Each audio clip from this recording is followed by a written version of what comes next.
Howdy. Today, I will be reading to you H.P. Lovecraft's At the Mountain of Madness. Why? Because why not? Anyways, let's begin. Chapter 1. I am forced into speech because men of science refuse to follow my advice without knowing why. It is altogether against my will that I tell my reasons for opposing this contemplated invasion of the Antarctic, with its vast fossil hunt and its wholesale boring and melt of the ancient ice cap. And I am the more reluctant because my warning may be in vain.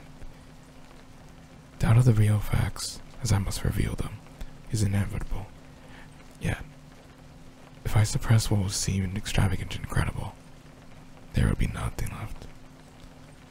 The hitherto withheld photographs, both ordinary and aerial, will count in my favor, for they're damnably vivid and graphic. Still, they will be doubted because of the great lengths to which clever fakery can be carried. The ink drawings, of course, will be jeered at as obvious impostures, notwithstanding the strangeness of technique which art experts ought to remark and puzzle over. In the end, I must rely on the judgment and standing of the few scientific leaders who have, on the one hand, sufficient independence of thought to weigh my data on its own hideously convincing merits, or in the light of certain primordial and highly baffling myth cycles, and on the other hand, sufficient influence to deter the exploring world in a general form any rash, overambitious program in the region of those mountains of madness. It is an unfortunate fact that relatively obscure men like myself and my associates, connected only with a small university, have little chance of making an impression where matters of a wildly bizarre, highly controversial nature are concerned. It is further against that we are not, in the strictest sense, specialists in the fields which became primarily to be concerned. As a geologist, my object in leading the Miskatonic University expedition was wholly that of securing deep-level specimens of rock and soil from various parts of the Antarctic continent, aided by the remarkable drill devised by Professor Frank H. Papodi of our engineering department. I had no wish to be a pioneer in any other field than this, but I did hope that the use of this new mechanical appliance at different points along previously explored paths would bring to light materials of sort hitherto unreached by the ordinary methods of collection. Papodi's driveling apparatus, as the public already knows from our reports, was unique and radical in its lightness, portability, and capacity to combine the ordinary teasing drill principle with the principle of the small circular rock drill in such a way as to cope quickly with a strata of varying hardness. Steel head, jointed rods, gasoline motor, collapsible wooden derrick, dynamic paraphernalia, cording, rubbish removal auger, and sectional piping for bores 5 inches wide and up to 1,000 feet deep, all formed with needed accessories. No greater load than 3 7-dog sledges could carry. This being made by the clever aluminum oil, alloy of which the most metal objects were fashioned. 4 large Dornier airplanes designed especially for the tremendous altitude flying necessary of the Antarctic plateau, and with added fuel warming and quick starting devices worked up by Papodi, could transport our entire expedition from a base at the edge of the Great Ice Barrier to various suitable inland points, and from these points a sufficient quota of dogs would serve us. We plan to cover as great an area as one Antarctic season or longer, if absolutely necessary, would permit. Operating mostly in the mountain regions and on the plateau south of Ross Sea, regions explored in varying degree by Shackleton, Bunsen, Scott, and Bird. With frequent changes of camp made by airplane and involving distances great enough to be of geological significance, we expected to unearth a quite unprecedented amount of material, especially in the pre-Cambrian strata of which so narrow a range of Antarctic specimens had previously been secured. We wished also to obtain as great as possible a variety of the upper phosphorus rocks, since the primal life history of this bleak realm of ice and death is of the highest importance to our knowledge of the Earth's past. But the Antarctic continent was once temperate and even tropical, with a teeming vegetable and animal life of which lichens, marine fauna, arachnid, and penguins in the northern edge are the only survivals. It is a matter of common information, and we hope to expand that information in variety, accuracy, and detail.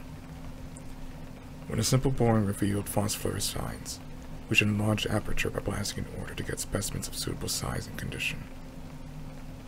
Our borings of varying depth, according to the promise held out by the upper solar rock, would be confined to exposed or nearly exposed land surfaces.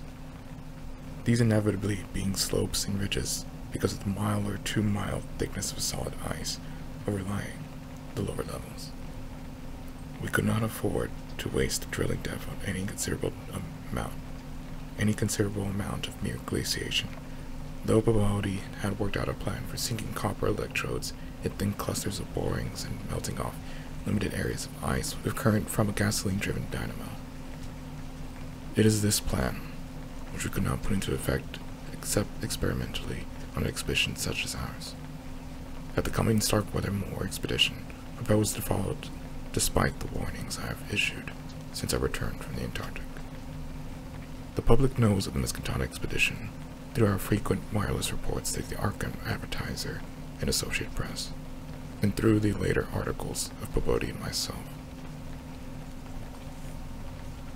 We consisted of 4 men from university: Babodi, Lake of the Biology Department, Atwood of the Physics Department, and also meteorologist, and I, representing geology and having nominal command, besides 16 assistants, 16 graduate students from the Miskatonic, and 9 skilled mechanics. Of these 16, 12 were qualified airplane pilots, all but 2 whom were competent wireless operators. 8 of them understood navigation with compass and sextant, as did Babodi, Atwood, and I. In addition, of course, our 2 ships, wooden ex-whalers, reinforced for ice conditions and having auxiliary steam, were fully manned.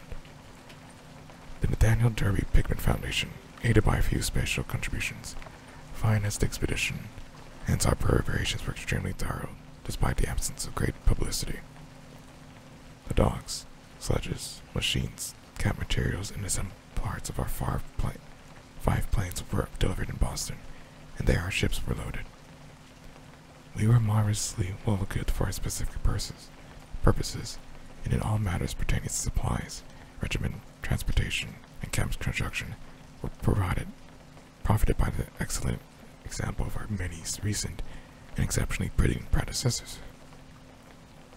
It was the unusual number and fame of these predecessors which made our own expedition ample, though it was so little noticed by the world at large.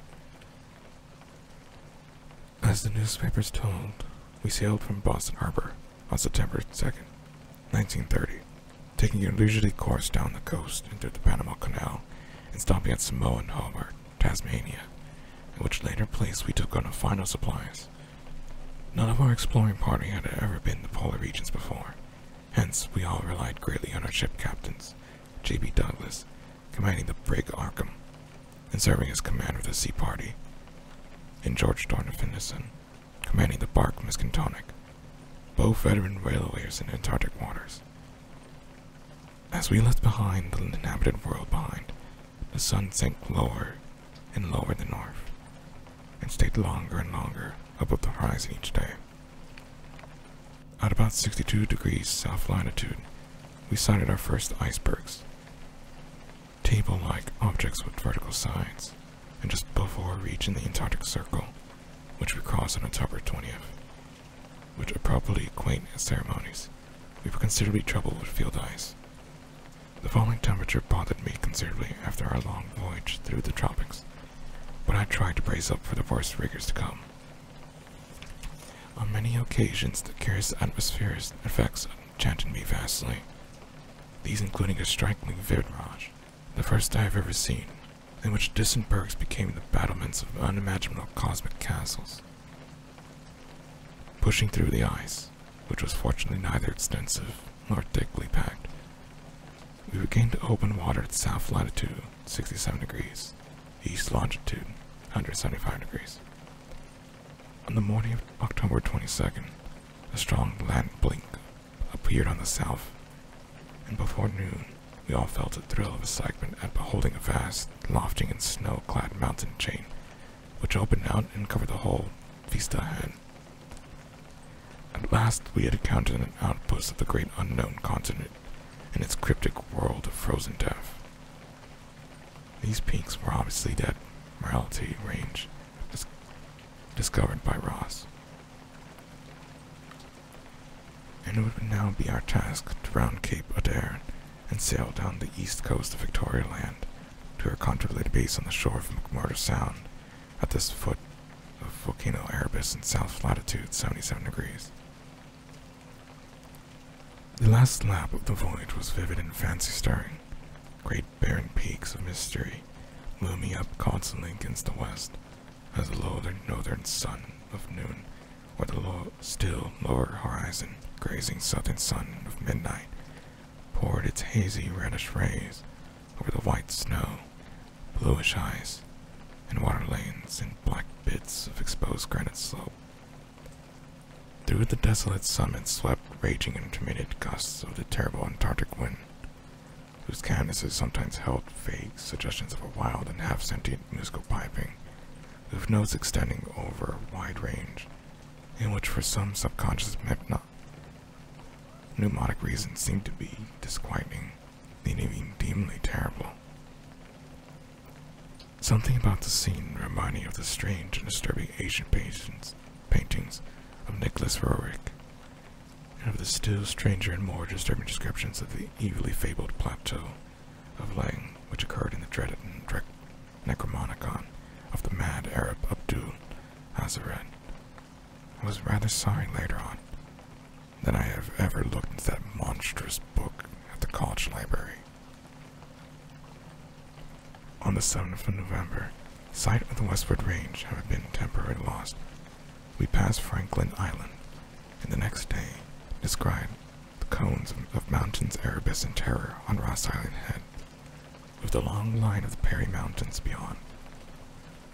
There now stretched off to the east the low, white line of the Great Ice Barrier, rising perpendicularly to a height of 200 feet, like the rocky cliffs of Quebec, and marking the end of southward navigation. In the afternoon, we entered McMurdo Sound, and stood off the coast in the lee of smoking Mount Erebus. The Skoriak Peak towered up some 12,700 feet against the eastern sky, like a Japanese print of the sacred Fujiyama, while beyond it rose the white ghost-like height of Mount Terror, 10,900 feet in altitude, and now extinct as a volcano. Puffs of smoke from Erebus came intermittently, and one of the graduate assistants, a brilliant young fellow named Danforth, pointing out what looked like lava on the snowy slopes, remarking that this mountain, discovered in 1840, had undoubtedly been the source of Poe's image when he wrote 7 years later of the lavas that restlessly roll their sulphurous currents down Yanek, and the ultimate climbs of the pole that groan as they roll down Mount Yanek in the realms of the boreal pole. Danforth was a great reader of bizarre material, and had talked of a good deal of Poe.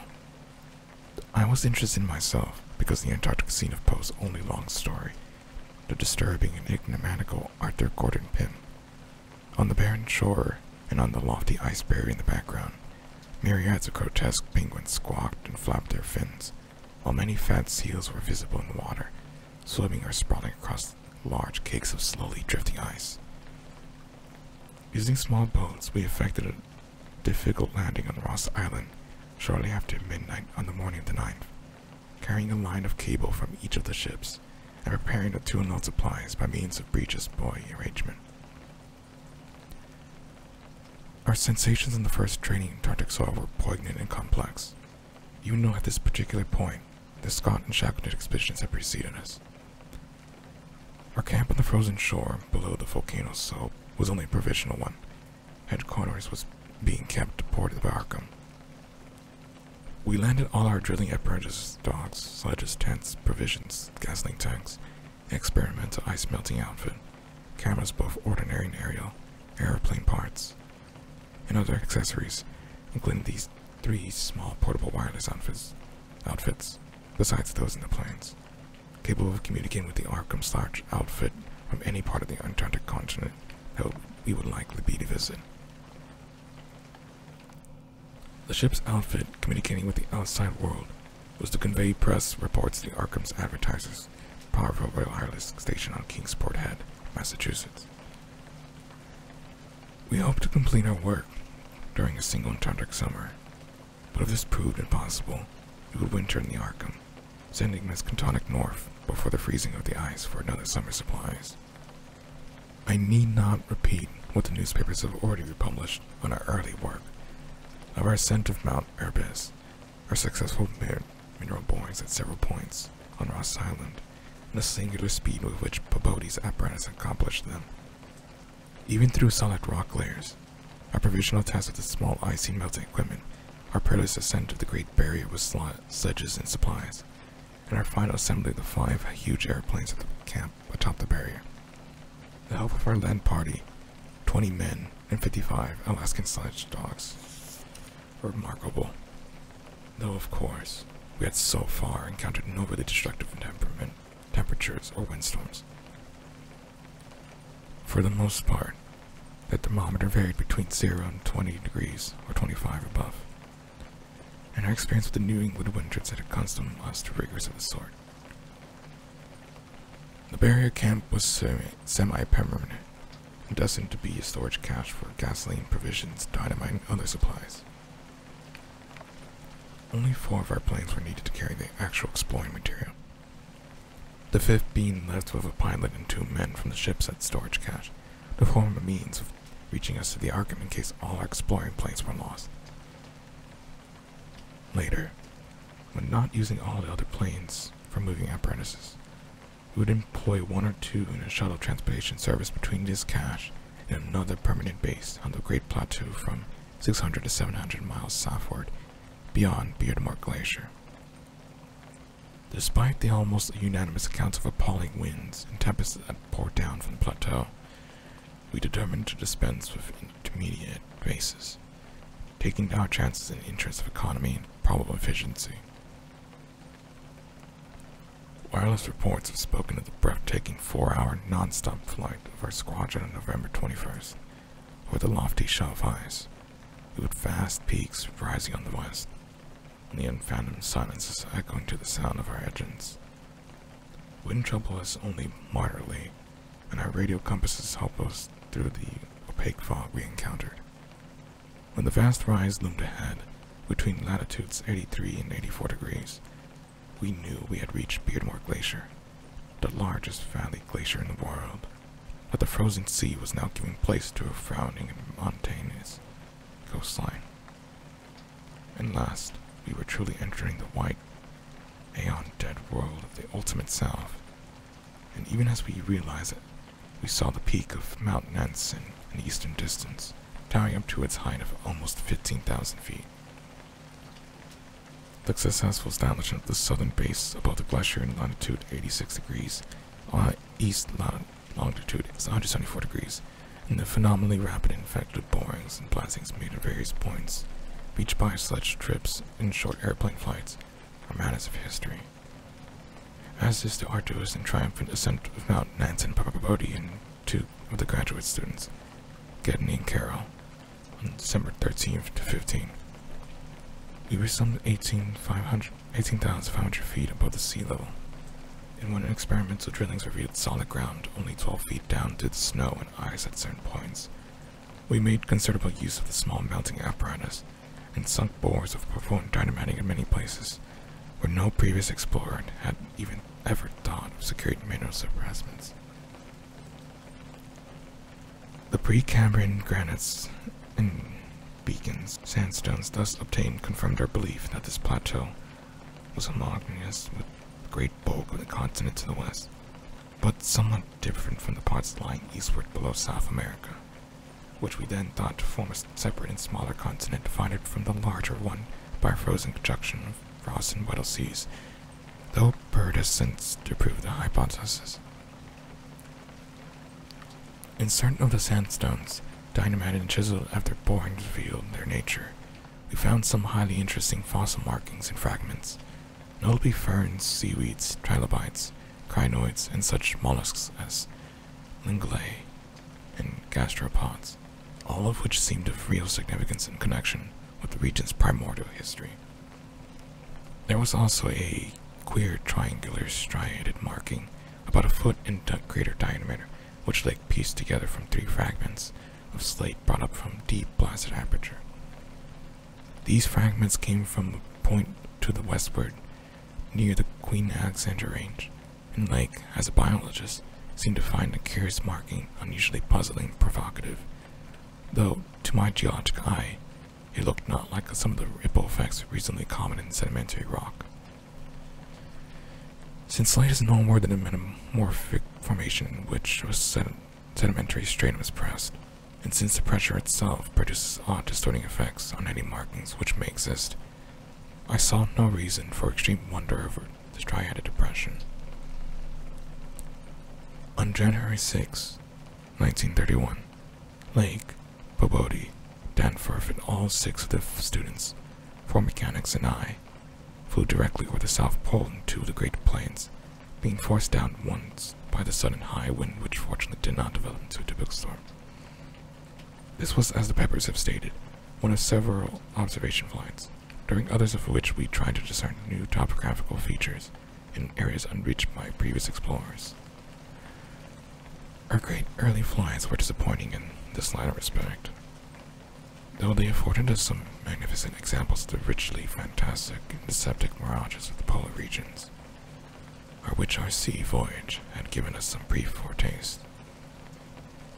Distant mountains floated in the sky as enchanted cities, and often the whole wide world would dissolve into gold, silver, and scarlet land of Tanzanian dreams, and adventurous expectancy under the magic of this low midnight sun. On cloudy days, we had considerable trouble in flying, owing to the tendency of snowy earth and sky to merge into one mystical opalescent void, with no visible horizon to mark the junction of the two. At length, we resolved to carry out our original plan of flying 500 miles eastward, with all 4 exploring planes, and establishing a fresh sub-base at a point which would probably be on the smaller continental division, as we mistakenly conceived it. Geological specimens obtained there would be desirable for purposes of comparison. Our health so far had remained excellent, lime juice well offsetting the steady diet of tinned and salted food, and temperatures generally above 0, and enabling us to do without our thickest furs. It was now midsummer, and with haste and care we might be able to conclude work by March, and avoid a tedious wintering through the long Antarctic night. Several savage windstorms had burst upon us from the west, but we'd escaped damage through the skill of Atwood in devising rudimentary airplane shelters and windbreaks of heavy snow blocks, and reinforcing the principal camp buildings with snow. Our good luck and efficiency had indeed been almost uncanny. The outside world knew, of course, of our program, and was told also of Lake's strange and dodged instance on a westward, or rather northwestward, prospecting trip before a radical shift to the new base. It seems he had pondered a great deal, and will find alarmingly radical daring over that triangular striated marking in the slate, reading into it certain contradictions in nature and geological period in which whetted his curiosity to the utmost, and made him invid to seek more borings and blasting in the westward stretching formations to which the exhumed fragments evidently belonged. He was strangely convinced that the marking was the print of some bulky, unknown, and radically unclassified organism of considerably advanced evolution, notwithstanding that the rock which bore was so vastly ancient a date, Cambrian if not actually pre-Cambrian, as to preclude the probable existence not only of all highly evolved life, but of any life at all above the uniciliar, or at most the trilobite stage. These fragments, with their odd marking, must have been 500 million to 1,000 million years old.